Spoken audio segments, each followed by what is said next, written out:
ನಮಸ್ತೆ ವೀಕ್ಷಕರೇ, ನಾವು ಇವತ್ತು ನಾಟಿ ಕೋಳಿ ಸಾಂಬಾರ್ ಹೇಗೆ ಮಾಡುವುದೆಂದು ತಿಳಿದುಕೊಳ್ಳೋಣ. ನಾಟಿ ಕೋಳಿ ಸಾಂಬಾರ್ಗೆ ಬೇಕಾಗುವ ಸಾಮಗ್ರಿಗಳನ್ನು ನೋಟ್ ಮಾಡ್ಕೊಳ್ಳಿ. ನಾನು 1/4 kg ನಾಟಿ ಕೋಳಿ ತಗೊಂಡಿದ್ದೀನಿ. ಮತ್ತೆ ಚಿಲ್ಲಿ ಪೌಡ್ರು 3 ಟೇಬಲ್ ಸ್ಪೂನ್ ಬೇಕಾಗುತ್ತೆ. Turmeric powder 1/4 spoon. ಇದು ಚಿಕನ್ ಮಸಾಲ, ಇದು ಧನಿಯಾ ಪೌಡರು. ಮತ್ತು ಈಗ ಒಗ್ಗರಣೆಗೆ ಈರುಳ್ಳಿ ನಾವು ಫಸ್ಟು ರುಬ್ಕೋಬೇಕಾಗುತ್ತೆ. ರುಬ್ಕೊಳ್ಳೋಕ್ಕೆ ನಾನು ಡ್ರೈ ಕೊಕೊನಟ್ ತೊಗೊಂಡಿದ್ದೀನಿ. ಒಂದು ಅರ್ಧ ಹೋಳು ಡ್ರೈ ಕೊಕೊನಟ್ಟು, ಕೊರಿಯಂಡರ್ ಲೀವ್ಸು, ಟೊಮೊಟೊ 3 ತೊಗೊಂಡಿದ್ದೀನಿ, ಗಾರ್ಲಿಕ್ಕು 3, ಇದು ನಾಟಿ ಗಾರ್ಲಿಕ್ಕು, ಆನಿಯನ್ನು ಒಂದು ಅರ್ಧ ತೊಗೊಂಡಿದ್ದೀನಿ, ಅರ್ಧ ಒಗ್ಗರಣೆಗಂತ ಇಟ್ಟಿದ್ದೀನಿ. ಸೊ ಈಗ ಫಸ್ಟು ಆಯಿಲ್ ಹಾಕೋಣ. 2 ಟೇಬಲ್ ಸ್ಪೂನ್ ಆಯಿಲ್ ಹಾಕ್ತಾ ಇದ್ದೀನಿ ನೋಡಿ. ಈಗ ಇದೆಲ್ಲ ಸಾಮಗ್ರಿಗಳನ್ನು ನಾವು ಫಸ್ಟು ಮಿಕ್ಸಿ ಮಾಡ್ಕೊಂಡು ಬರಬೇಕು.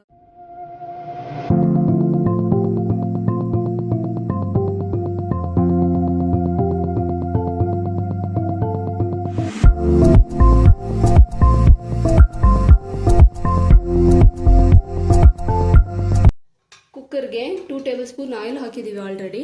ಈಗ ಆನಿಯನ್ ಹಾಕೋಣ.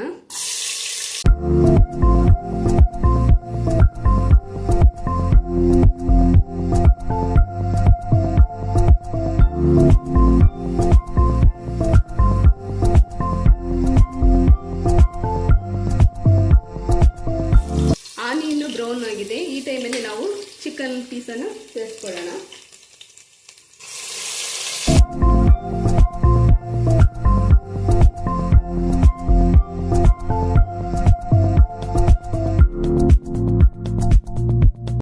ಚಿಕನ್ ಹಾಕಿದ ಮೇಲೆ ಉಪ್ಪನ್ನು ಸೇರಿಸ್ಕೊಳ್ಳೋಣ. 3 tablespoon red chilli powder ಹಾಕ್ಕೋಬೇಕಾಗುತ್ತೆ.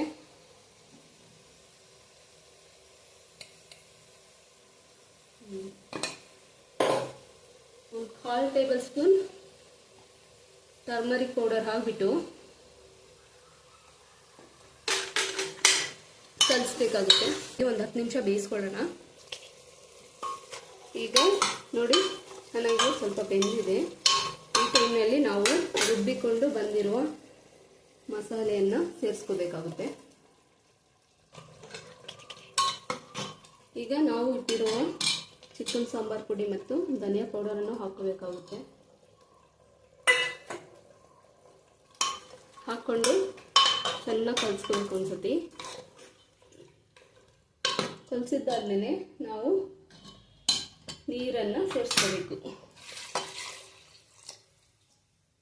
ಎಲ್ಲ ಒಂದು 6 ವಿಷಲ್ ತಗೊಳ್ಳೋಣ.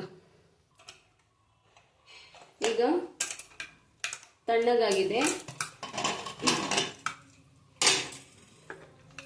ಈಗ ನಾಟಿ ಕೋಳಿ ಸಾಂಬಾರ್ ಮುದ್ದೆಗೆ ತುಂಬ ಚೆನ್ನಾಗಿರುತ್ತೆ. ಸೊ ನೀವು ಮುದ್ದೆಗೆ ಟ್ರೈ ಮಾಡಿ ನೋಡಿ. ರೆಡಿಯಾಗಿದೆ.